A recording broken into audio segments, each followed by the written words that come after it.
There's over 150 sets releasing on January 1st of 2026, and today I'm ranking every single Star Wars one. We'll start off with the most expensive one, being the BB-8 Astromech Droid for $90, which is also probably the worst one. I don't think there's anything bad with this set. I think it's actually an improvement from the 2018 one, but this one also comes with only 569 pieces compared to literally over 1,000 what we got back in 2018, and that was only $10 more. This one is honestly horribly overpriced. If you really like BB-8, I still wouldn't even get this. There's nothing you really get out of it that is that good. You should get a small BB-8 figure. The model itself is really good. The play features are amazing, but $90 is so overpriced. Even like 50% off is still too overpriced. It has to be like a little more than 50% off, I think, which is like absolutely crazy for it to actually be a good like price per piece ratio, or even like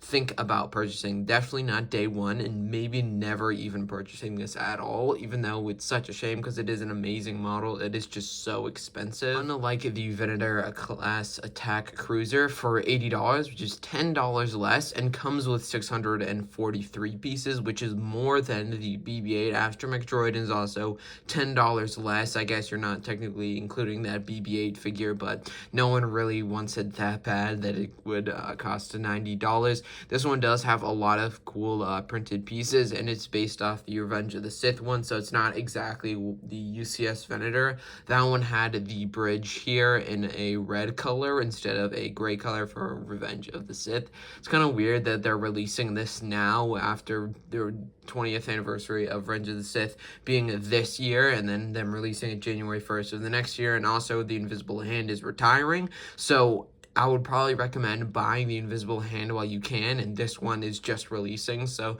you will have a lot of time to purchase it, but I'd rather get the Invisible Hand and then just wait a little bit and even buy this one retail for the same exact retail price, just so I can have both together. So it kind of sucks, and it's kind of weird position, but I mean, better late than never. Pretty good set, honestly. There's nothing really wrong with it except maybe the price point, but besides that, it's honestly an amazing set and probably the greatest one in the wave. Next is the AT-AT, which is technically not a mid-scale. It's sort of a new thing called nothing, actually. Would usually say, I don't know if you can see it here on the box, it usually had like ship collection or whatever on the side. It kind of reminds me of the Executor, which was in 2023 the first ship collection set, even though technically it's not a ship collection because it didn't have the name below it. I guess they were just sort of like testing to see if they were going to go on with this. So I'm assuming if this AT-AT sells well, then they'll actually continue and make like a ground ship collection or whatever,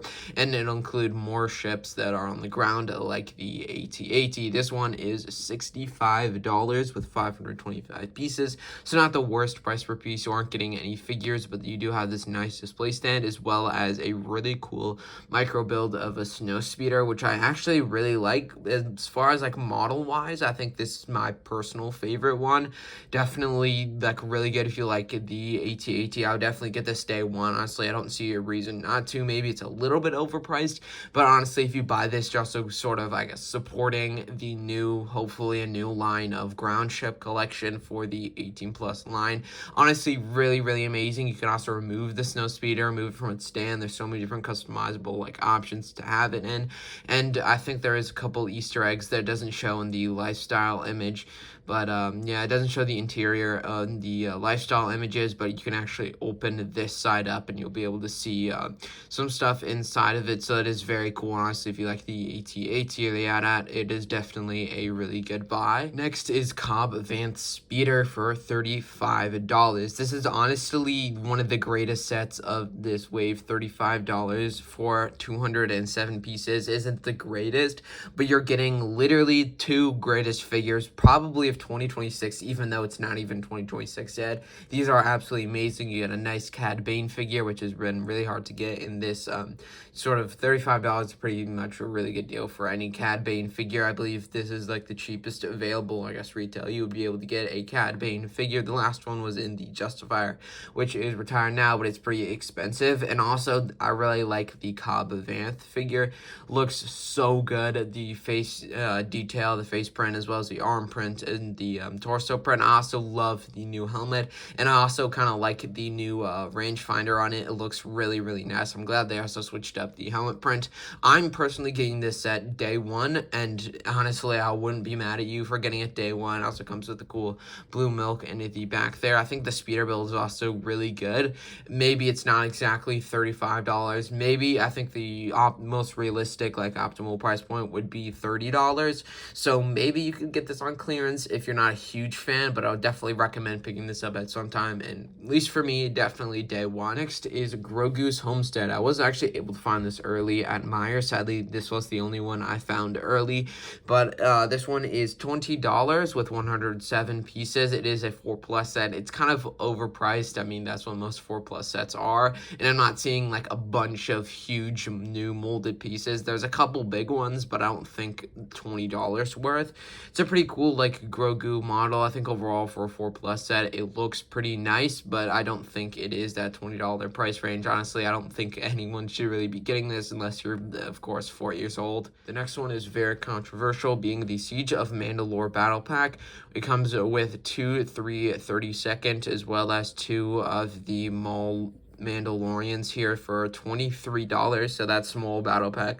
Price point with 116 pieces. It comes with a little area for the clones as well as a cool speeder bike for the Mandalorians, and I honestly think this is probably one of the greatest battle packs we've ever gotten if it wasn't so expensive, and if they did the Mandalorians a little better. I don't know if you can tell here, but it has a little bit of a chrome where it should be black. Here's an actual image of what a Mandalorian, or the specific Mandalorian, should look like. They've done the black like T-visor, I guess, for literally every single Mandalorian except like Gar Saxon, but that actually makes sense because it doesn't have a black T-visor. But it's just so weird they're doing this. I guess they just probably can't print on a certain material that they're doing new, but they should have just kept the old one, and not exactly keep the old one, but the same like style of it, I guess. And of course, like updating the print overall, but they shouldn't have done like the new like gunmetal gray, I guess, helmet or whatever, which makes it impossible for it to print gray, or black, which is I'm assuming why they didn't do that for the T-visor. Honestly, when I look at these, it just looks so bad, and it's such a shame because it's such a good set altogether. Like the combat shield is such a cool addition. I really like the speeder bike, and every time I look at these Mandalorians, I just immediately look at the T-visor and see how bad it is, and it just completely ruins the set. I would probably get this day one. I think I am getting this day one with the Cobb Vanth speeder. That'll probably be like my day one to pick up if nothing else changes, but I would definitely recommend getting this set, but probably not for $22. Next, I have probably the last mech set we'll ever get, the Clone Shock Trooper mech, for instead of $17, $15, so it is actually a lot lower. Personally, I'm not a big fan of the mechs. They could have done a lot better with the mechs overall, and you can definitely tell like the price point is actually lower, and LEGO does sort of like using a random shock trooper as a figure for the mech, so it's probably dying, and this will most likely be one of the last mech sets we ever get. I think this is a pretty good one, especially for $15. That means clearance will also go a lot like lower, like the markdown and percent off will also go a lot lower when it's 15 rather than 17. I feel like the Mole mech in general should be like a more expensive one, and also goes well with the Mole mech with that whole like Mandalore theme. I guess could also have the Siege of Mandalore battle pack. It's sort of like a whole thing together, kind of like the last arc of the Clone Wars. But overall, it's a good mech for what it is, but it is mech, so I don't really like it that much. Honestly, I'm probably gonna get one. Definitely not day one though, probably towards the end of the year. If I do like a Clone Army video, this would be really cool to have like maybe 2 of them on these sides. It would actually look pretty nice, but I'll probably wait until it goes on clearance. And finally, the first $10 set, and I don't even know how long, the Mandalorian and Grogu's speeder bike. This one is $10 with 58 pieces. It also comes with the updated Mando as well as a Grogu figure. There's honestly no reason why you wouldn't get this January 1st. I'm definitely going to get this, probably not January 1st though, because I feel like it's not too eager for me to get it. I'd rather get like Cobb Vanth speeder or the new battle pack. I do have the Trouble on Tatooine, meaning I have the old speeder, and I'll probably eventually pick this up so I can have have a comparison between the two ones, but just looking at it, I feel like this one is a lot better than the other one we see in the 2021 version. Overall, I mean, $10 is an amazing deal. Honestly, you're getting two figures as well. I don't know if you count Grogu as a minifig as well, but honestly, no reason why not to get this. Just put in your card. It's a day one pickup. Honestly, it's only $10, which is honestly crazy. And if a lot of people buy this, maybe Lego will bring back more $10 sets. So now I'll do a quick ranking of them. Honestly, BB-8 is probably the worst one. It's just so overpriced, and honestly, the only flaws with any of these sets is the price point. And next would be the Venator. This one is absolutely amazing, going in A tier. The A tier, the AT-AT, I think also goes in A tier. Personally, I would probably put it higher than the Venator, but I think it's definitely my favorite. But I think the Venator is just better.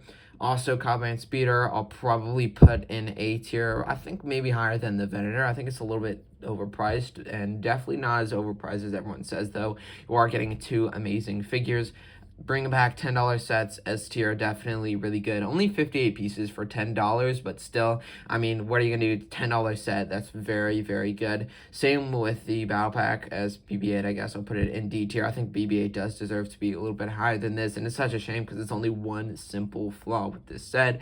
Grogu probably deserves to be in C tier, a little bit better than these other two sets, but nothing really out of the ordinary. The Clone Mech I'll put in B tier, not only to just fill up space, but I think it is actually a pretty good mech. There's nothing really wrong with it, and I also like how it's a little bit cheaper, but at the end of the day, it is a mech. But that's going to do it for today's video. Hope you guys enjoyed. Have an amazing rest of your day, and see you on the next one.